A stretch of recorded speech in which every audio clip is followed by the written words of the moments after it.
এই সংসারটা কষ্টে চালাই, অযথা খরচ করো না। আল্লাহ বর্ষা, ঋণ না হলেই হলো, চিন্তার কারণ নাই। শহীদ ভাই, খুব বিপদে পড়ছি, 20,000 টাকা দরকার। এত টাকা? কি সমস্যা? বাচ্চার মায়ের সমস্যা, অপারেশন করতে হবে। কিন্তু আমার কাছে তো ভাই তুমি ছাড়া আর কোনো উপায় নাই। তুমি টাকা দিবা, আমাদেরই তো সমস্যা। তুমি টাকা দিবা, আমাদের নিজেরই সমস্যা। মানুষের বিপদে পাশে না দাঁড়ালে মানুষ হইলাম কেমনে? ঠিক আছে, কিন্তু লিখে রাখো। বন্ধুর সাথে আবার লেখাপড়া, তাছাড়া সে আমার মামাতো ভাই। 1 মাসের মধ্যে ফেরত দিব, কথা দিচ্ছি। তুই আমার ভাই, সেই সাথে বন্ধু, তাই প্রমাণপত্র ছাড়াই দিলাম। দেখি কবে ছিল সেদিনটা। হ্যালো, শুনছো? কি ব্যাপার, রিসিভ করছে না কেন?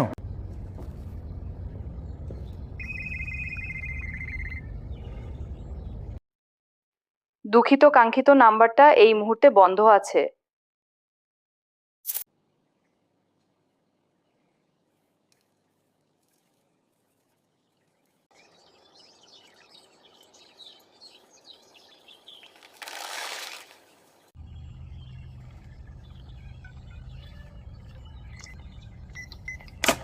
হাসান, তোরে তো খুঁজেই পাই না, টাকা কবে দিবি? এই মাসে একটু সমস্যা, পরের মাসে নিশ্চিত দিয়ে দিব।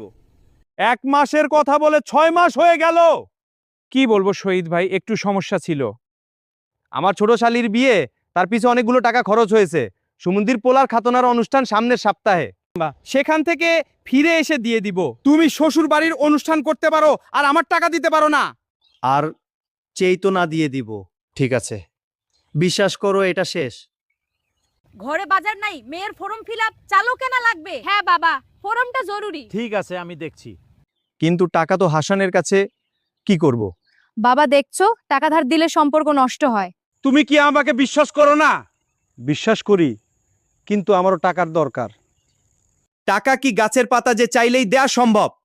দিয়ে দিব, একটু সময় দাও। আরে শহীদ ভাই নাকি? তা কোথায় গিয়েছিলেন, মন খারাপ কেন? হ্যাঁ ভাই, একটু কাজে গিয়েছিলাম, মন ভালো না। কোনো চিন্তা নাই, সব ঠিক হয়ে যাবে। কি বলবো পারভেজ ভাই, এক বন্ধুকে টাকা ধার দিচ্ছি, দিচ্ছি করে 1 বছর হয়ে গেল, টাকা দিচ্ছে না। 1 বছর সত্যি? ওই সাপে আমাকেও কেটেছে।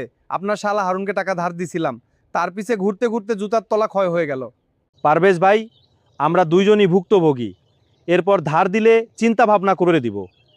চলেন কৃষ্ণচূড়া মোড়ের দক্ষিণ পাশে রুহুলের দোকানে দুধ চা খাই, সে অনেক ভালো চা বানায়। হ্যাঁ চলো। তুমি কেন এত টাকা ধার নিয়েছো কেন? বাড়িতেও তো কোনো সমস্যা হয়নি। এখন সবাই আমার পিছনে লাগছে, আমি কি সব একা খাইছি? শহীদ ভাই একটা ভালো মানুষ, তার সাথেও ফাটল ধরাইলা। সবাই এখন এক হইছো, ভাত খাও আমার আর তেল দাও নাঙ্গের পায়। দুনিয়ায় টাকায় এই সম্পর্ক মধুর করে, আবার টাকায় সম্পর্ক নষ্ট করে। টাকা ধার দিলে সম্পর্ক ভেঙে যায়। হাসান, আমার টাকা দরকার, আমি কি পালাইয়া গেছি? কিন্তু দিচ্ছস না কেন? তোরে টাকা দিয়ে কি ভুল করেছি? 20,000 টাকা ধার দিয়া মনে হয় মাথা কিনে নিয়েছো। দিব, যেদিন হাতে টাকা হবে সেদিন দিব। মাতবর সাহেব হাসান 20,000 টাকা ধার নিছে, দিচ্ছি করে 1 বছর হলো। টাকাগুলো তুলে দিবেন। বোঝই তো, পাওনা টাকা তুলতে কিছু খরচ হয়, পোলাপানদের একটু খরচ পানি দিতে হয়। এক কাম করো, 1010 দিলেই হবে। একটা শর্ত আছে, 20,000 টাকা তুলবো, তোমারে দিব 10,000, মানো? মানলে হাসান টাকা দিব, ওর বাবু টাকা দিব।